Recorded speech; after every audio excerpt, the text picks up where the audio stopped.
Of Christmases Long, Long Ago is my new book arriving for the 2025 Christmas season. Find out what Christmas was like centuries ago. Sneak preview, it was weird and spooky and rowdy, kind of gross sometimes. Find it wherever books are sold in hardcover from Lions Press and audiobook from Recorded Books. It's Christmas as you've never seen it before, and it makes a great gift.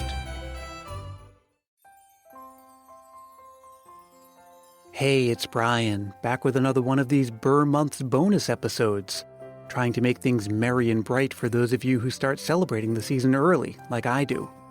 And a lot of you have reached out to me to let me know that you like when I read these old forgotten Christmas stories, and I like reading them to you, so I've got another one in store. This one's the 1912 short story called A Christmas Adventure by J.E. Chamberlin. And I think this week I'll skip all the announcements and just get right to it. I'll be back at the end to say goodbye, but for now, please enjoy A Christmas Adventure. Having lived all his 14 years in New York City, making occasional visits to his grandfather's house in Connecticut, Horace Mason had often sighed for an adventure, and lamented because life in the eastern part of the country is so tame and uninteresting. It had certainly never occurred to him that the chance for a pretty thrilling adventure existed in the quiet country neighborhood in which his grandfather lived. About a week before Christmas, Horace's mother took him to his grandfather's farm for the holidays. He had seldom been there in the winter. The weather became remarkably cold and rough, but Horace found pleasure in walking about the woods and pastures in rubber boots and ulster and noting how odd the familiar scenes looked when covered with snow and ice instead of dressed in green. A tree was to be set up on Christmas Eve in the old homestead, but Uncle John, on the afternoon of the 23rd, brought in for the celebration a rather scraggly and little red cedar, brown rather than green, which Horace deemed totally unfit for the dignity of a Christmas celebration. "Why didn't you get a fir balsam with a nice even top?" Horace asked his uncle. "They don't grow around here." "But there are some over in the big swamp," said Horace. "Never noticed them," said Uncle John. Horace said nothing to this, because he was aware that he had often noticed things about the region in the way of trees and plants and birds which were apparently quite unobserved by the residents. "You won't be offended if I go after one tomorrow, will you, Uncle John?" "Bless your heart, no." The next morning, a blizzard raged. Horace, looking out, saw nothing but the whirling fine snow. The wind rattled all the shutters in the old house. It shook the building to its very foundation. Horace thought it would be great fun to go out in this storm, with ulster, high rubber boots, and cap over his ears, looking for a Christmas tree in the big swamp. It did not occur to him that he needed to get his mother's permission for the expedition, and it certainly did not occur to her that her boy would start out in such a storm.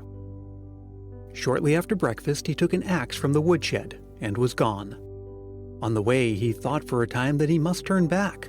The storm buffeted him so terribly, and the cold, in spite of his warm coverings, was so intense. But he fought his way along, and at last came to the borders of the swamp, a flat tract of perhaps 100 acres lying in a hollow between hills. In the spring, this level expanse was mostly covered with water, up through which grew many low red maples, some scattered firs and cedars, and a jungle of alders. Horace had often wished that he might explore the gloomy depths of this swamp, but in midsummer, mosquitoes and pools forbade. Now, with the grounds and the pools frozen, he had no doubt he could pass through the swamp from end to end. He left the wood road and plowed through the deep snow along the margin of the swamp, looking out for firs, but he could see nothing more than a rod or two away. The storm did not diminish, and all about him the snow seemed extraordinarily deep. He sank into it up to his knees, and sometimes it was deeper still. He walked thus a long way on the edge of the swamp woodland, not caring to plunge into the swamp until he should have spied out a balsam. At last he saw through a cloud of snow the tapering head of an unmistakable fir balsam. He struck into the swamp after it, parting the alder branches with the axe held in both hands before him and sinking 2 or 3 inches deeper into the snow. The fir proved to be too irregular for a Christmas tree. Then, through the snow, he saw another farther in the swamp. He penetrated to that and found one side of it was lacking. Beyond were other firs, and he fought his way deeper and deeper into the swamp. He discovered now a circumstance that aided him somewhat in working his way through the jungle. The matted alders seemed to lean away in masses from the hummocks of earth upon which they grew in such a way as to make crooked, arched-over passageways, which Horace thought were curiously like the paths moles make under matted grass. He had often amused himself in summer digging out these mole paths and wondering why the crooked ways were constructed. These avenues through the alder thickets, away down in the bottom of the swamp quite impenetrable without them, often came to an abrupt end. Then Horace, floundering on hands and knees in the deep snow, sometimes thrusting his foot down into a watery depth, had to break his way with his axe through to another opening. He found the seclusion somewhat interesting.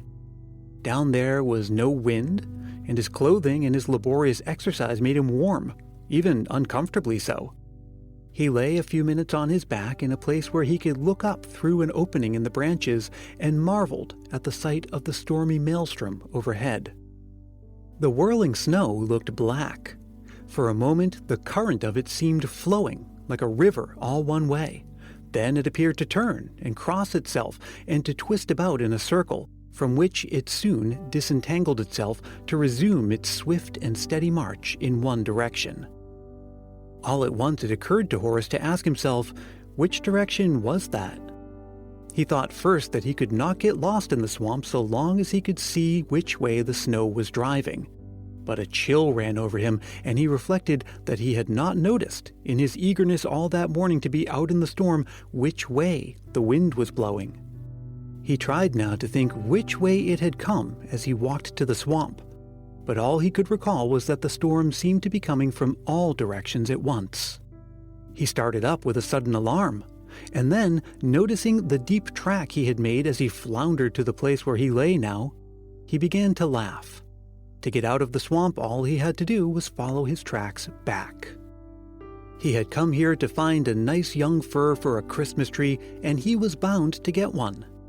As he sat up, preparatory to rising, he saw that the snow, sifting down straight and steady from the eddying masses above the tops of the alders, had covered his coat and trousers with a deposit half an inch thick, and the minute of inaction had made him feel cold and stiff. He must be stirring. He plowed along farther into the swamp. Coming out on the surface of one of the pools, he was rejoiced to see some balsam tops that seemed not more than a rod or two from the edge of the pool. He struck through to them, but he found not even a mole path. He had to cut and slash with his axe to get to the trunks of the firs. Although the butts were 5 or 6 inches thick, the tops seemed tapered and even, and he set about cutting down one of the trees. Very soon he had the trunk cut in two, and it settled down into the snow. But fall it certainly could not, so dense was the growth all around it. He had to drag the butt through the bushes, still fighting his way with the axe, until the tree lay nearly flat on the ground. And then he found that the shape did not suit him at all. He left this fir on the ground and went plowing for another. Before long, traversing one of the tunnels under the alders, he came upon the very fir he wanted. A beautiful, even little tree, thick and green. He cut it down eagerly, but in another moment he found that it was as impracticable to drag that bushy-headed young tree through the alder jungle as it would have been to move a house through the same wilderness. Horace had literally to carve a way for it. He slashed and chopped and worked the tree along a rod or two, and this took him at least half an hour. Horace sat down, quite out of breath, on the butt of the little tree to think it over. How would he get the tree out? He pondered a good while and began to feel very cold, and then he looked up to see if the storm was still raging violently. It certainly was. The space above the treetops was black with clouds of snow. Then, chancing to look away in the direction from which he had come, he noticed that his tracks were already filled with snow. Horace jumped up, quite willing to leave his Christmas tree behind, and dragging his axe, rushed through the tunnel toward the pool that he had crossed less than a half an hour before. The track disappeared completely before he had reached this small open space. Though the alder branches were so thick, they held up very little of the snow. Leafless and wiry, they afforded little surface for the hard snow to cling to. Nevertheless, Horace found his way to the pool, and there the storm struck him full in the face. It was blinding. He could no longer see the fir tops that had beckoned him an hour ago. Every track that he had made in coming was completely obliterated. Perhaps if he beat round the outskirts of the pool, he could find the tracks where he came in, among the bushes on the other side. So he began to walk round and round the little open space, searching in vain for the tracks, and finding nothing but those by which he had just come out of the alders where he had cut the tree, and even those tracks were rapidly being covered. He began to feel decidedly queer, for he had not the slightest idea now which was the way out of the swamp. But he must be able to reach some place where he could see the woods, and once out of the swamp and into these, he could easily find his way back to the house. So for more than an hour, and it seemed longer to him, but he had left his watch at home and had no way of telling the time, he dragged himself through the tunnels under the alders or slashed to the right and the left with his axe. He struggled and grew desperate, and never once did he catch sight of anything that looked like the woods or the margin of the swamp. The snow grew deeper and deeper, and made the arching tops of his mole paths lower and lower, while the labor of floundering and dragging himself through them became more terrible. Once he felt a thrill of relief upon coming on a track which he knew must be his own. He supposed that it was the track by which he had come into the jungle in the morning, strangely left uncovered by some better protection than the thicket had provided elsewhere. So he started back on it quite joyfully, and he followed it until he came to the trunk of a little maple tree, which he knew that he had cut down not 15 minutes before to clear a path. Then he knew he was winding about and had crossed his own tracks. If he followed them farther, they would simply bring him back to where he stood now. Meanwhile, he had grown very faint. He was almost too badly scared to be aware that he was hungry. But he felt that it must be afternoon, and on such a day, at this time of year, the darkness would fall by 3:30. He felt himself hopelessly lost, and abandoned too, for why did not the people of the house miss him, and know that having gone out for a Christmas tree he must be lost in the big swamp? Why didn't they send after him? They must come. But if he sat down and waited for them, he would get chilled. Already, in spite of his efforts, he felt a numbness creeping over him. The sense of it filled him with horror. He hurled himself against the bushes. He threw himself on his hands and knees and worked his way through the narrow passages. His mind went over and over various futile screams for tracing his way. All at once he stopped and pondered. If he was really going round in a ring when he thought he was going straight, could it be possible that he could go straight if he tried to go round in a ring? And if he found his way back to his track and made a ring, why not start out anew and deliberately add another ring to that? Enough circles made thus, placed side by side, would reach at last to the edge of the swamp. He went back on his tracks, and was pleased to find that the snow had not yet covered them so deeply, but that he could find the place where he had branched off from the ring he had made. Walking back on this a few steps, Horace went off to the left, purposely intending to make another circle and come back to this one. But after threading and pushing his way a long time, he convinced himself that he was not returning to it. No more tracks did he find. Did this mean that he was now following a straighter line, or merely that he was making a larger circle and going entirely round the inner one? A terrible fear of the snow and earth came over him, and he could not bear to get down on his hands and knees to follow the tunnels under the bushes. He was too weak to fight his way upright through the thicket. His brain reeled as he strained his eyes for the 500th time to find some sign of the trees of the woods. It reeled still more when it seemed to him that he saw something large and black and shapeless through the gloom, some strange and threatening object descending upon him. The boy was so weak and tired and dazed by the long beating about and the everlasting swirl of the storm above his head that he could not bring his reason to bear upon the consideration of the question what this thing might be. It seemed to dash forward at him, and the formless black mass then divided as if it were the mouth of a crocodile, and then it drew back. It shook angrily from side to side, and now it dashed at him and opened its terrible mouth. Horace felt himself swooning in horror, and he knew that if he fainted here, it would be the last of him. Oh, why had not his mother sent for him? Then a thought of shame came over him that he should be fainting with terror over something that could not be real. Out of this shame grew a resolution, and suddenly the resolution mended his reason and enabled him to see that this terrible shapeless object was a great pine tree, whose dark branches were waving and bending and opening in the storm, seen dimly through the thick snow. Then he was at the edge of the woods, and he tore through the bushes and came out on the clear space about the tree, and he rushed up to it. He dropped the axe and put his arms around the tree. Now he had to pull himself together to save himself from swooning with joy. But in another minute he felt much better. He had no idea on which side of the swamp he was, but that did not matter. He could find his way well enough now. After a little search, he found that he was exactly on the opposite side of the swamp from that on which he had gone in. And as he was skirting the edge of it, feeling fearfully hungry as well as weak, he saw, growing quite within his reach, a fine young fir tree.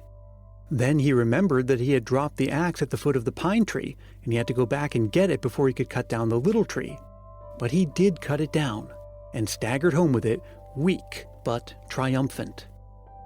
He found that it was 3 o'clock, and his mother was very much agitated, and Uncle John had gone away by the road to the big swamp about half an hour before. The boy had been so much accustomed to going off by himself that his mother had not worried until he had failed to return for the midday meal, nor had she any idea what sort of a place the big swamp was. When Uncle John got it through his somewhat slow head that Horace had in all probability actually gone there, he too had become alarmed, and after slow preparations had started. Horace had missed him by coming home across the pastures. But Uncle John was brought home in an hour by the hired man, and as Horace felt much better after a good meal and a rest, the tree that he had brought was dressed, and the Christmas festival merrily celebrated by its aid.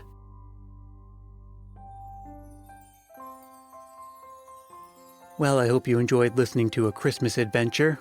What I like about that story is just how simple it is. A boy goes and cuts down a Christmas tree, and that's that.